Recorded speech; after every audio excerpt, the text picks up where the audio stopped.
Hello guys, नमस्कार आणि welcome back to the new podcast. आणि पहिल्यांदाच करतोय माझ्या वडिलांसोबत. ह्याच्यापेक्षा काय मोठी गोष्ट असू शकते. So yes, this is mister Sanjay Patil, माझे वडील, अँड आय एम मानस पाटील. सो चला पॉडकास्टला सुरू करूया. हॅलो पप्पा. हाय. असं हॅलो नाही करणार. एक पहिला पॉडकास्ट आहे तर थोडं ब्लेसिंग मिळाली पाहिजेत, राईट? पॉडकास्ट हा तुम्ही ऐकलं असेल शब्द, आता 2-3 वेळा मी बोललो. तर पॉडकास्ट म्हणजे काय तुम्हाला वाटते, काय असेल? कधी ऐकलाय शब्द? ऐकलंय. काय माहिती. कसली माहिती? पॉडकास्ट म्हणजे जीवनातील घडामोडी, आलेले प्रसंग, झालेल्या घटना ह्याचा क्रम डिटेलमध्ये. डिटेलमध्ये. ठीक आहे, 90% तर राईट आहे तुमचं. पण पॉडकास्ट एक असं आहे, तुम्ही तुमच्या वेळेस म्हणजे तुमच्या जनरेशन इंटरव्ह्यूज असायचे. आता हे कॉन्सेप्ट पॉडकास्टचा इंटरव्ह्यूचाच पॉडकास्ट झालंय. पण त्या पॉडकास्ट मध्ये असं असते की अनकट असते, काही कट नसते. म्हणजे त्याच्यात कट्स नसतात. जे तुम्ही आहे ते रॉ पूर्ण लोकांसमोर प्रदर्शित करतात. सो हे आहे पॉडकास्ट. सो हा एक पॉडकास्ट आहे जो मी फर्स्ट करतोय, जसं तुम्हाला मी सांगितलं. सो तुमचं बालपण, जे गावातून तुम्ही मोठे झाले, ते गुणवंत मुख्याध्यापक या पदवीपर्यंत तुमचा प्रवास कसा आहे, तुम्ही जरा सांगा मला. बालपण तुमचं बालपण किती टफ होतं? इझी होतं का टफ होतं? असं टफ होतं. काय टफ होतं? टफ एक म्हणजे गोष्ट जी सर्वात एकदम तुम्हाला बालपणात डिफिकल्टी होती. तेव्हा तशाच सुविधा नव्हत्या. आता ज्या सुविधा आहेत आताच्या मुलांना स्टडी करण्यास, अभ्यास करण्यासाठी किंवा फिरण्यासाठी किंवा अनेक ठिकाणी आपलं व्यक्तिमत्व दाखवण्यासाठी, तसं काही उपलब्ध नव्हतं. राईट. विशेषतः म्हणजे तिथे मुलांना शाळा, घरातली कामं या व्यतिरिक्त दुसरं काही तसं नव्हतं. त्यामुळे त्याला पूर्ण घरातल्या माणसांवर डिपेंड राहावं लागत होतं. थोडक्यात म्हणजे त्यांनी शाळेत जाणं हे सुद्धा पायी जाणं. त्याच्यानंतर तिथे जिल्हा परिषदची शाळा, तिथे एक शिक्षकी शाळा किंवा 2 शिक्षकी शाळा. अशा वेळेला 2-2 शिक्षक शाळेमध्ये शिकवणार. ते ऐकून घ्यायचं, घरी येऊन त्याचं मनन चिंतन करायचं, पाठांतर करायचं आणि ते पुढे आपली हळूहळू प्रगती करायची. जिल्हा परिषदेमध्ये 1ली ते 7वी पर्यंत शिक्षण झाल्यानंतर माध्यमिक शाळेमध्ये गेल्यानंतर थोडंसं प्रोग्रेस वाढत गेला. दूरच्या शाळेत मोठी मुलं, मोठे शिक्षक. शाळेत अनेक सुविधा, जशा खेडेगावातल्या जिल्हा परिषद शाळेमध्ये जमिनीवर बसायचं, शेणाने जमीन सारवायची, गोंडपाटावर बसायचं. ह्या सर्व सुविधा म्हणजे बेंच आले, पंखे आले. त्यामुळे थोडेसे लाईट, पंखे त्याच्यामुळे थोडंसं वाढत गेलं जीवनमान. आणि त्यानंतर थोडं अभ्यास करण्याची वृत्ती वाढत गेली आणि पुढे माध्यमिक शिक्षण पूर्ण झालं. त्याच्यानंतर महाविद्यालयीन शिक्षण, उच्च शिक्षणासाठी बाहेरगावी जावं लागलं. तिथे सुविधा नव्हत्या, बस सुविधा नव्हत्या किंवा जाण्या येण्याचा प्रवास खूप महागडा होता. अशा वेळेला दुसरीकडे जाऊन राहावं लागलं. माझ्या तर जीवनामध्ये असं प्रसंग आला का मी हॉस्टेलमध्ये राहिलेलं आहे. 10वी नंतर मला हॉस्टेलमध्ये राहावं लागलं. तिथे माझं उच्च शिक्षण मी पूर्ण केलं ग्रॅज्युएशनपर्यंत. आणि हॉस्टेलमध्ये राहिल्यानंतर एक वेगळा अनुभव असा आला की स्वतः सर्व गोष्टी करायच्या. स्वतः कपडे धुणं, स्वतः जेवण बनवणं किंवा स्वतःच्या सर्व गोष्टी स्वतः करणं आणि त्याच्यामध्ये काटकसरीने जगणं.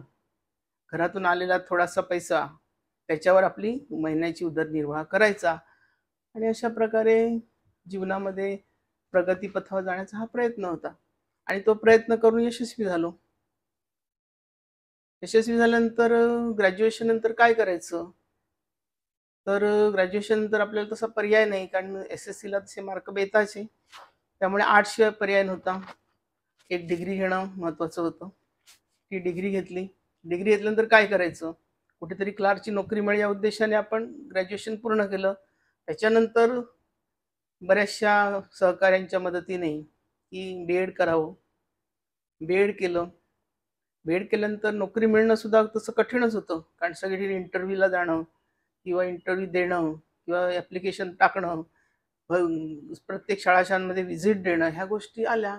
अशा अनएडेड शाळेमध्ये 1-2 वर्ष नोकरी करावी लागली, एक्सपिरियन्स घेतला, अनुभव घेतला आणि त्या अनुभवाच्या जोरावर गव्हर्नमेंट एडेड एक शाळा मिळाली. ती म्हणजे आनंदाची म्हणजे दादर भागातली, ज्या ठिकाणी मी कॉलेज पूर्ण केलं त्याच्या अगदी जवळ असलेली शाळा मला मिळाली. साने गुरुजी विद्यालय, दादर, जे आदरणीय प्रकाशभाई मोहाडीकर हे त्याचे संस्थापक. आणि प्रकाशभाईंचं नाव म्हणजे ते समाजसेवक, त्याच्यानंतर समाजसेवक म्हणा किंवा ज्येष्ठ स्वतंत्र सैनिक, आणि लोकांना खूप आदर्श त्यांचा होता. त्यांचं बोलणं, वक्तव्य खूप सुंदर होतं. बोलण्यात रुची होती, गोडी होती. आणि अशा व्यक्तीच्या सानिध्यात आल्यानंतर खूप मोठं भरून आलं. आणि अशातूनच त्यांचे बरेचसे नियम, त्यांचे जे वागणं, त्यांचं शिस्त, ह्या सगळ्या गोष्टी अनुभवल्या आणि त्याच्यातूनच पुढे प्रमोशन मिळवत गेलं. जवळ-जवळ 17-18 वर्ष मी असिस्टंट टीचर म्हणजे सहाय्यक शिक्षक म्हणून काम केलं. त्याच्यानंतर लगेच 17-18 वर्षानंतर मला प्रमोशन मिळालं. मी सुपरवायझर या पदावर माझी नियुक्ती झाली. आणि त्यानंतर 2 वर्षांनीच मला मुख्याध्यापक पदाची सूत्र हातात घ्यावी लागली आणि त्याची मला पदोन्नती मिळाली आणि मी जवळ-जवळ 10-11 वर्ष मुख्याध्यापक पदावर विराजमान होतो. तर खूप अनुभव आले. खूप लोकं चांगले-चांगले भेटले आणि प्रकाशभाईंच्या सानिध्यामध्ये असल्यामुळे खूप लोकांच्या ओळखी झाल्या. खूप लोकं, चांगले-चांगले लोकं, चांगले विचार त्यांचे आले जीवनामध्ये आणि एक वेगळं जीवनशैली निर्माण झाली. आणि अशा प्रकारे 11 वर्ष मुख्याध्यापक पदाची धुरा सांभाळताना खूप काटकस खूप म्हणजे तारेवरची कसरत होती. खरं तर तो काटेरी मुकुट असतो मुख्याध्यापक म्हणजे. सगळ्यांना सांभाळायचं. त्याच्यामध्ये खूप मोठा शिक्षक, टास्क आहे तो. हां, मोठा टास्क आहे. शिक्षक, पालक, त्याच्यानंतर शासन, शासनाचे अधिकारी आणि संस्था या सगळ्यांच्या मेळ घालून तो आपला हे करायचं, कार्यकाळ सांभाळायचा. अशा पद्धतीने जवळ-जवळ 11 वर्ष मुख्याध्यापक पदावर कार्यरत झालो आणि 2021ला मी सेवानिवृत्त झालो आणि आता सेवानिवृत्तीचं जीवन, सुखमय असं जीवन जगत आहे. आणि त्यामध्ये कुटुंबाचा सहभाग, कुटुंबाचं सहकार्य या सर्वांच्या माध्यमातून घरातले सर्व नातेवाईक, बहीण-भाऊ म्हणा किंवा आई-वडील म्हणा, पत्नी म्हणा, मुलगा म्हणा, या सर्वांच्या सानिध्यातून एक वेगळा आत्मविश्वास निर्माण झाला आणि आज मी चांगलं सुखमय असं रिटायर लाईफ, सेवानिवृत्त जीवन जगत आहे. रिटायर्ड लाईफच्या आधीचं जीवन आणि आता रिटायर्ड लाईफ नंतर जे आता तुमचं ऑनगोईंग आहे, त्याच्यात काय डिफरन्स अनुभवायला मिळतो? म्हणजे काय आहे? तसं पाहिलं तर रिटायर होण्याच्या आधीचं लाईफ खूप धाकाधुकीचं, धावपळीचं आणि कुठल्याही गोष्टीला वेळ देता येत नव्हता. कारण ते असं शेड्यूलच होतं, की त्या शेड्यूलमध्ये वेळच मिळायचा नाही. तर शाळा, त्याच्यानंतर प्रशिक्षण असतील तर शिक्षक, विद्यार्थी किंवा संस्था यांचे विविध उपक्रम, ह्या उपक्रमामध्ये खूप उपक्रम असायचे आणि त्या उपक्रमातून ते उपक्रम यशस्वीपणे पार पाडणं हाच एक मोठा ध्यास असायचा. आणि त्याच्यातून विविध उपक्रम आमच्या साने गुरुजी विद्यालयामध्ये तर प्रकाशभाई मोहाडेकरांची शाळा म्हणजे एक वेगळं असं अस्तित्व होतं त्या शाळेचं, की समाजाला असं काहीतरी देण्यासारखे असे उपक्रम शाळेत राबवले गेले पाहिजेत. मुलांना, समाजाला आणि पालकांना. त्याचप्रमाणे सर्व लोकांना हे चांगल्या प्रकारे कळले पाहिजे, की समाजामध्ये काहीतरी उन्नती झाली पाहिजे, समाजामध्ये समाजाचं प्रबोधन झालं पाहिजे. अशा प्रकारचे उपक्रम राबवले जायचे. त्याच्यामध्ये हे सांगण्यासारखं शारदोत्सव आमचा एक महत्त्वाचा उत्सव असायचा 10 दिवसाचा.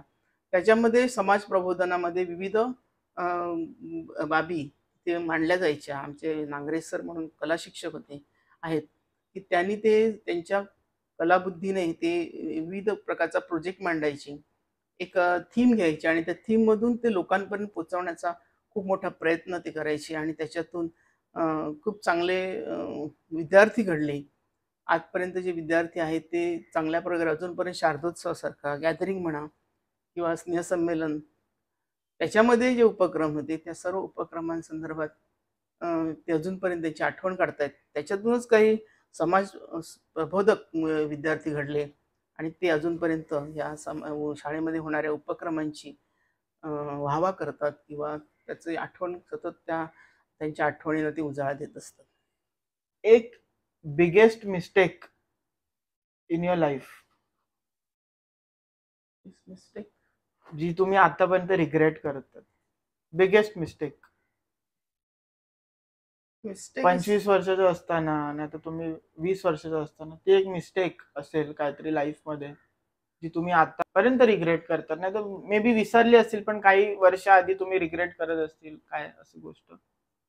मिस्टेक असं म्हणता नाही, पण काही इच्छा ज्या अपूर्ण राहिलेत त्याबद्दल सांगायचं म्हणजे, नोकरीला असताना किंवा सर्व्हिस करत असताना बऱ्याचशा गोष्टी अशा राहिल्या की कुठेही बाहेर जाता आलं नाही, किंवा महाराष्ट्राच्या बाहेर किंवा मुंबईच्या बाहेर जास्त फिरता आलं नाही. आणि त्या खूप अशा गोष्टी अपूर्ण राहिल्यात की परदेशवारी किंवा आपल्या देशामध्ये अनेक अशी प्रेरणादायक ठिकाणं आहेत की निसर्ग सौंदर्याने नटलेली ठिकाणं आहेत. ह्या ठिकाणांना भेटी त्यावेळी देणं गरजेचं होतं आणि त्याचा परिणाम त्या शालेय उपक्रमामध्ये करता आला असता, पण ते करता आलं नाही. की आर्थिक चणचण, घर घेण्यापासून सर्व गोष्टी, आर्थिक चणचण असल्यामुळे बाहेर परदेशी तर नाहीच नाही, पण हे जाता आलं नाही. आणि दुसरं म्हणजे माझं ग्रॅज्युएशन झालं, BA झालं, SSC 12वी, BA, MA, आणि त्यानंतर माझी PhD करण्याची खूप मोठी इच्छा होती, ती माझी अपूर्ण राहिली आहे. आणि PhD करता आलं नाही कारण कामाच्या व्यापामुळे आणि थोडासा काही अडचणीमुळे ते करता आलं नाही. ती एक माझी इच्छा, PhD डॉक्टरेट मिळवायची इच्छा अपूर्ण राहिलेली आहे. त्याचं मला दुःख होतंय. ते केलं असतं तर तुमचा मी काही परिपूर्ण शैक्षणिक क्षेत्रामध्ये मी परिपूर्ण झालो असतो असं मला वाटतं. तुमचा काही इच्छा आता करण्याची का, काही रिझन? इच्छा तशी आहे, पण आता तसं शरीर मन साथ देणार नाही असं वाटतं. तरी पण बघूया. ओके. सो तुम्ही भारतात किती जागेत फिरलेत आतापर्यंत? भारतामध्ये आता या 5-6 वर्षामध्ये मी भारत भ्रमण भरपूर केलेलं आहे. त्याच्यामध्ये आपल्या देशामधलं कन्याकुमारीपासून तर दिल्ली ते कन्याकुमारी किंवा उत्तर ते दक्षिण टोक ह्या ठिकाणी बरीचशी ठिकाणं पाहिलेली आहेत. त्याच्यामध्ये नॉर्थमध्ये बहुतेक नॉर्थची ठिकाणं फिरलेली आहेत. म्हणजे नॉर्थमध्ये पाहिलं तर दिल्ली, ताजमहाल, आग्रा दिल्ली, त्याच्यानंतर राहिलं काय? पंजाब. राहिला आता ठिकाण एक कुलू मनाली फक्त एक राहिलेलं आहे ठिकाण. मनाली नाही गेलं? कुलू मनाली. राजस्थान. राजस्थान पण झालेलं आहे. झालं. राजस्थान पण झालं. कुलू मनाली फक्त एक ठिकाण राहिलेलं आहे म्हणजे पाहण्यासारखं. आणि जम्मू काश्मीर सुद्धा आता एक दोन महिन्यापूर्वीच पाहिलेलं आहे, त्याच्यामुळे ते सुद्धा झालेलं तर आहे. तुम्ही एवढ्या ठिकाणी फिरल्या आहात, तर त्याच्यातली कोणतं एक जागा आहे जी तुम्हाला खूप आवडले, म्हणजे मनापासून असं? केरळ मला खूप आवडलं. केरळचं निसर्ग सौंदर्य आणि तिकडलं जीवनशैली खूप चांगली आहे आणि केरळ खूप छान मनाला भावणारं असं ठिकाण होतं. ओके. सो तुम्ही लहानपणी तुमचे वडील म्हणजे माझे आजोबा किती स्ट्रिक्ट होते? हो. माझ्या वडिलांचं म्हणायचं तर माझे वडील त्या काळचे गावचे पोलीस पाटील होते, त्यामुळे गावात दरारा होता. तसंच घरात सुद्धा शिस्तप्रिय, कोणत्याही प्रकारचं बेशिस्तपणे वागलेलं तर आवडायचं नाही. अभ्यासाची शिस्त, संध्याकाळी घरात येणं गरजेचं आहे. घरात आल्यानंतर दिवाबत्तीच्या वेळेला परवाच्या म्हणजे आता शब्द कोणाला कळणार नाही, पण पाड्यांची उजळणी म्हणजे देयकेपासून जे पाडे आहेत ते पाडे देवासमोर उभं राहून पाठांतर करायचं 30 पाड्यापर्यंत आम्ही तोंडपाठ असायची. देवासमोर त्याला परवाच्या म्हणतात. अच्छा. की देवासमोर प्रार्थना म्हणता ते उजळणी म्हणायची आणि तो रोजचा नियम असायचा की ती परवाच्या म्हणायचीच आणि ती पाडे म्हणायचीच. त्याच्यानंतर दिवाबत्तीच्या वेळेला या देवाचं स्मरण करण्यासाठी या कुंदेन तुषार किंवा दुसरं कुठली ती दिव्याची हे पूजा ते करणं गरजेचं होतं. त्याच्यानंतर अभ्यास म्हणजे कमी, खरं सांगायचं म्हणजे मी 1ली ते 8वी पर्यंत दिव्यावर अभ्यास केलेला आहे. लाईट नव्हती आमच्या घरामध्ये, त्यामुळे दिव्याच्या प्रकाशावर गोल बसून अभ्यास करणं हे एक मोठं टास्क होता. आणि दिव्याची ते धूर झोंबायचा डोळ्यामध्ये आणि मग ती झोप यायची वगैरे वगैरे. खूप मग परीक्षा आली आहे आणि झोपा काढतायत वगैरे असं ऐकावं लागायचं. आणि त्यामुळे खूप तो त्रास सहन करावा लागला. मार त्यामुळे पडली भरपूर मार पडलेले आहे. कुठल्या विषयात कमी मार्क मिळाले की आणि आमच्या कुटुंबामध्ये मी त्यातल्या तर थोडासा म्हणतात ना वासरात लंगडी गाय शहाणी, तसं त्यातल्या त्यात मी हुशार असल्यामुळे माझ्यावर जास्त त्यांचं लक्ष होतं. आणि 10वीला कमी मार्क मिळाल्यावर खूप नाराज झाले. त्यांची इच्छा होती सतत लोकांना म्हणजे माझ्या मुलाला मी डॉक्टर किंवा इंजिनियर करणार, पण ते साध्य झालं नाही. तरी पण इथे गावात ठेवला तर तो बिघडून जाईल या पोरांच्या संगतीला, म्हणून मला लगेच 10वी नंतर माझी रवानगी हॉस्टेलला गेली. सरकारवाडा आमच्या समाजाचं, सूर्यवंशी क्षत्रिय समाजाचं एक हॉस्टेल आहे. त्या हॉस्टेलमध्ये मी तिथे राहिलो आणि तिथे अभ्यास करू. आणि तिथे एक मोठे अनुभव, खूप अनुभव आले की तिकडे सुद्धा खेड्यापाड्यातून आलेली मुलं अभ्यास करून उच्च शिक्षित झालेली आहेत आणि ते बघितल्यानंतर आपण सुद्धा काहीतरी करू शकतो. म्हणून थोडासा उत्साह वाढला. स्वतःचा अभ्यास, स्वतःचं जेवण, स्वतःची आंघोळ, थंड पाण्याने रोज आंघोळ, थंडी असो नाही तर महाथंडी असो, थंड पाण्याने आंघोळ, नाश्ता काहीच नाही. हॉटेलमध्ये कधी चहा प्यायलं तर, नाहीतर आपलं कॉलेज अटेंड करायचं, संध्याकाळी नातेवाईकांकडे जाऊन जेवायचं दुपारी, आणि संध्याकाळचं स्वयंपाक स्वतः बनवायचा. मग ते काही कसंही बनवायचं, राहायचं, खायचं, पण खूप मजा यायची. आणि मुलांच्या जवळ 25-30 मुलांचा आमचा एकत्र मग त्यांच्याकडे मग संध्याकाळी पण प्रार्थना असायची. मग ती प्रार्थना म्हणायची. एक आमचे व्यवस्थापक होते, ते गोष्टी सांगायची आणि त्या गोष्टी बोधात्मक अशा गोष्टी असायच्या आणि त्याच्यातनं खूप असं. आणि मग मुलांची त्यावेळी मजा असायची, एकमेकाची छेड काढणं, एकमेकांना चिडवणं, त्यात खूप मजा यायची. आणि ते दिवसच तसे असतात. आणि त्याच्यातूनच खरं तर मी घडलो. ग्रॅज्युएशन आणि शिक्षक मुख्याध्यापक पर्यंतचा टप्पा मी गाठू शकलो, नाहीतर तेवढं मी नसतो तिथे, तर खेड्यात राहून माझा तसा विकास झाला नसता, हे मी अगदी ठामपणे सांगू शकतो. 25 वर्षाचे तुम्ही आणि आता 25 वर्षाचा मी, या जनरेशन मध्ये तुम्ही काय कॉम्पिटिशन बघतात, काय डिफरन्स बघतात? खूप मोठे डिफरन्स आहे. कारण का त्यावेळी मी 12वी झाल्यानंतर FY ला गेल्यानंतर मी नोकरीला लागलो. म्हणजे तेव्हा माझं वय असेल 18-19 वर्षाचं. तेव्हा मी नोकरी 350 रुपयाची नोकरी केली एका ऑफिसमध्ये. बॉय, पिऊन बॉय की असा बाहेरची कामं करणारा असा मुलगा म्हणून मी तिथे राहिलो. सकाळी कॉलेज करायचो, 10 वाजता लेक्चर अटेंड करून 11 वाजता ऑफिसला यायचो, 11 ते 5:30-6 पर्यंत. म्हणजे अशी त्यावेळेला नोकरी केली. 350 रुपये पगार. आता कोणाला म्हटलं 350 रुपये पगार म्हटल्यानंतर बापरे, 350 पगार. 350 पगाराची नोकरी मी 2-2.5 वर्ष केली. आणि तिसऱ्या वर्षी मला मी लास्ट फायनल इयर वर्षाला होतो TYB ला. तर मी त्यांना मला 1 महिना रजा पाहिजे, त्यांनी मला दिली नाही. ते म्हणाले नाही, 8 दिवस तुला रजा मिळेल. तर म्हटलं 1 महिना मी अभ्यास कसा 8 दिवसात करणार, दिवसभर ऑफिस आणि अभ्यास कसा करणार. तर मी रागाने नोकरी सोडून दिली आणि मी अभ्यास केला ग्रॅज्युएशनचा. आणि नंतर मग ग्रॅज्युएशन केल्यानंतर मग 1 वर्ष गॅप पडला की BEd ला जाईपर्यंत. मग तेव्हा एक दुसऱ्या कंपनीमध्ये 450 रुपयाची नोकरी केली. त्याच्यानंतर BEd केल्यानंतर मग मला लगेच जॉब मिळाला, तो पण 800 रुपयाचा. आता जनरेशनमध्ये डिफरंट म्हणायचं, आताची मुलं अभ्यास करतात, त्याच्यानंतर अभ्यासामध्ये यश, आणि मुख्य म्हणजे क्लासेस. म्हणजे त्यांना पहिलीपासून क्लासेस. आम्ही क्लासेस कधी पाहिलंच नाही. क्लास हा आम्हाला माहितीच नव्हता. क्लासेसला जाणं, क्लासमधून येणं, घरी येणं, घरी अभ्यास नाही करायचा, क्लासेसमध्ये अभ्यास करायचा तेवढाच.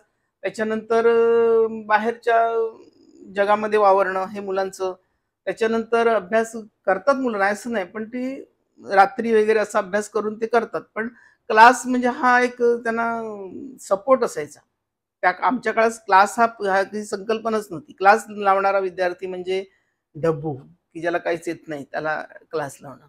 आता सर्रासपणे हुशार मुलं सुद्धा क्लासेस लावतात आणि त्याच्यातनं ते आपलं अभ्यास करत असतात. त्याच्यानंतर त्यांना अभ्यासासाठी एवढ्या गोष्टी उपलब्ध आहेत. मला सांगायचं म्हणजे आम्हाला गाईड सुद्धा मिळत नव्हतं. गाईडमधून अभ्यास करणं हे खोटेपणाचं लक्षण होतं. गाईडमधून नाही अभ्यास करायचा, पुस्तकातूनच अभ्यास करायचा. माझ्या वडिलांनी कधीच मला गाईड आणून दिलं नाही. का असं? त्यावेळी गाईड वापरणं हे त्यावेळेला खूपच कमीपणाचं वाटायचं, की मुलं पुस्तकात एवढं असताना गाईड त्याचा सपोर्ट का घेतात. कारण त्यांनी त्या बुद्धीवर, त्या पुस्तकाच्या बुद्धीवरच अभ्यास करावा. आणि गाईडचं सगळं दिलेलं असतं, म्हणजे रेडीमेड सगळं असतं, आणि त्यामुळे विद्यार्थी जास्त सखोलपणे पुस्तकाचं वाचन करत नाहीत, पुस्तकाला हात लावत नाही, गाईडमधलेच प्रश्नोत्तर पाठ करतात. ही संकल्पना असल्यामुळे आम्हाला कधीच गाईड मिळालं नाही. मला आठवतं 10वीला SSCला असताना 21 अपेक्षितसाठी मी खूप अट्टास केला होता, की मला 21 अपेक्षित पाहिजेत. 21 अपेक्षित संच असतो तो SSC बोर्डाच्या परीक्षेच्या वेळेला. म्हणजे गाईड सारखाच प्रकार तो 21 अपेक्षित संच, की त्याच्यातनं बरेचशी पुढे ह्या वर्षी येणारी प्रश्नोत्तराची त्याच्यामध्ये उजळणी असायची. ते सुद्धा मला मिळालं नाही. ते मी मित्रांचं चोरून मारून घरात आणून वाचत असायचो. म्हणजे अशा परिस्थितीमध्ये आता मुलांना सांगितलं की लगेच रेडीमेड सगळं मिळतं.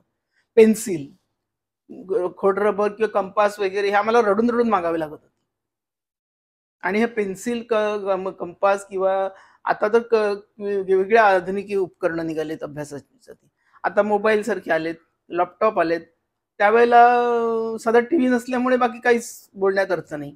तर अशा प्रकारे या जनरेशन खूप भाग्यवान आहेत, की त्यांना सगळ्या गोष्टी मिळतात. क्लासेस आहेत, त्यांची कलागुणांना वाव देण्यासाठी त्यांना डान्स प्रॅक्टिस, गाणं किंवा अनेक प्रकारचे कलागुण त्यांना अवगत करता येतात, किंवा जिम्नॅस्टिक असेल, गेम्स असतील, त्या सगळ्यांमध्ये त्यांना पूर्तता करता येते. आमच्या काळामध्ये गेम वगैरे हा प्रकारच नाही. खेळलं कबड्डी, खो खो, लंगडी खेळलं की संपलं.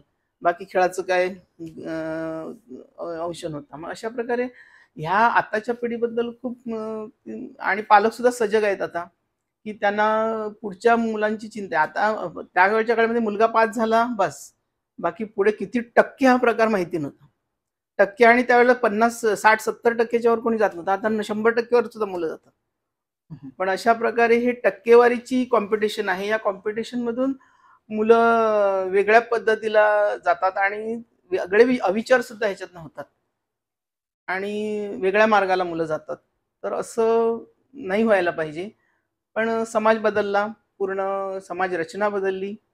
त्यामुळे लोकजागृती झालेली आहे आणि लोक पुढे पुढे जात आहेत. मुलांच्या करिअरच्या दृष्टीने पालक बघतायत आणि अशा प्रकारे पालकांचं सुद्धा एक वेगळं ध्येय असतं, की आपला मुलगा खूप तो उच्च विचारसरणीचा झाला पाहिजे, उच्च सुशिक्षित झाला पाहिजे आणि परदेशामध्ये गेला पाहिजे, हे स्वप्न त्यांचं असतं.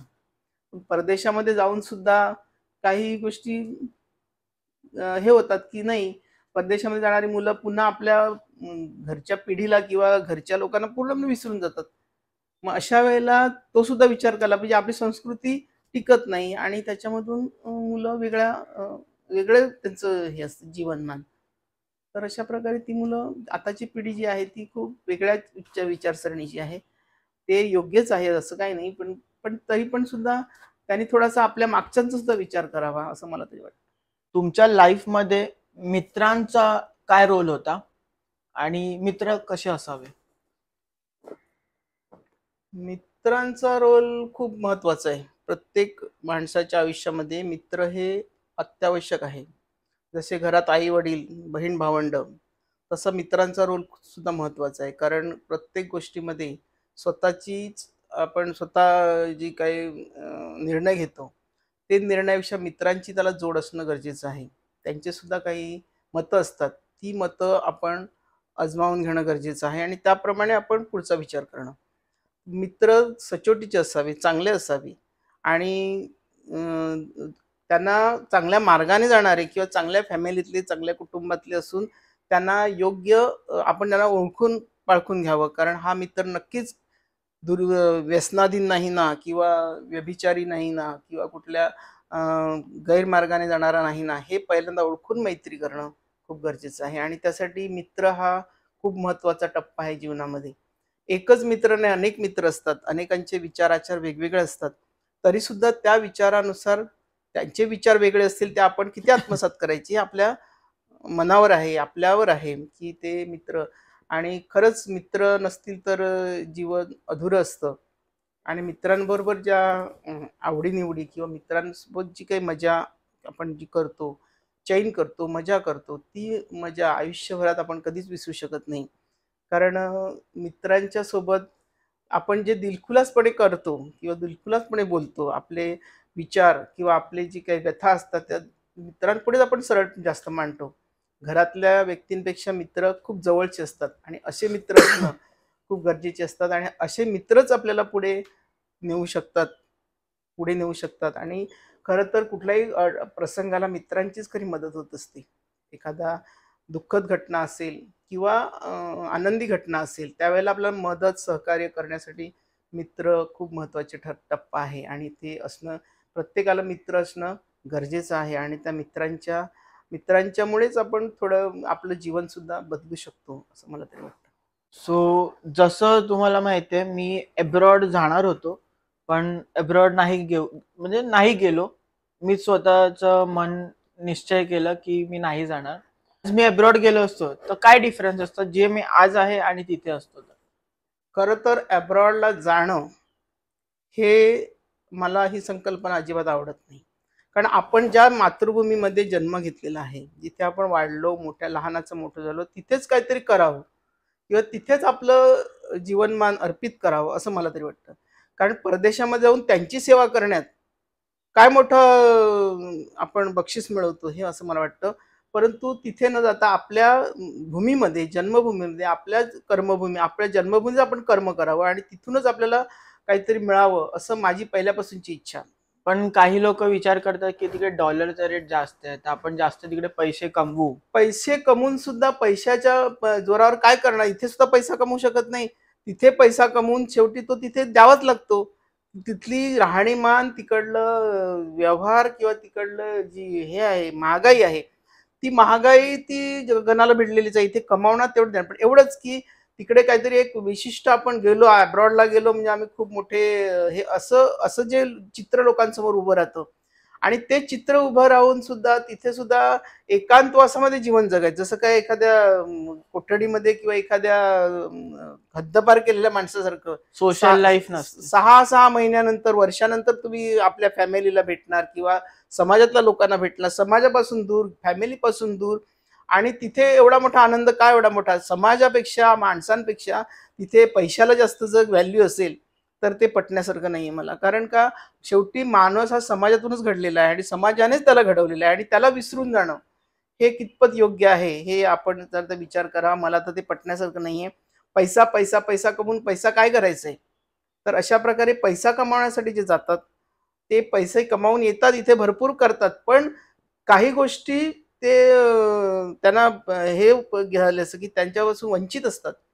त्या गोष्टी त्यांना मिळत नाही. जे प्रेम असतं ते मिळत नाही. सहकार्य असते ते मिळत नाही. जवळपासच्या नातेवाईकांची भेटणी, मिळवणी, विचार हे मिळत नाहीत. तर अशा वेळेला अब्रॉडला जाऊन पैसा कमावणं हे मला तरी योग्य वाटत नाही. आपल्याच जन्मभूमीमध्ये, आपल्याच मातृभूमीमध्ये आपण त्यांना, मातृभूमीला जर आपण उत्तेजित केलं, प्रेरित केलं किंवा त्याच्यातून आपल्याला लोकांपासून जर वाहवा मिळवली, तर ते नक्कीच आपल्या लाईफमध्ये खूप आपल्याला काहीतरी मिळाल्यासारखं वाटतं. जे तिकडे मिळत नाही ते आपल्याला आपल्या मातृभूमीमध्ये मिळू शकतं.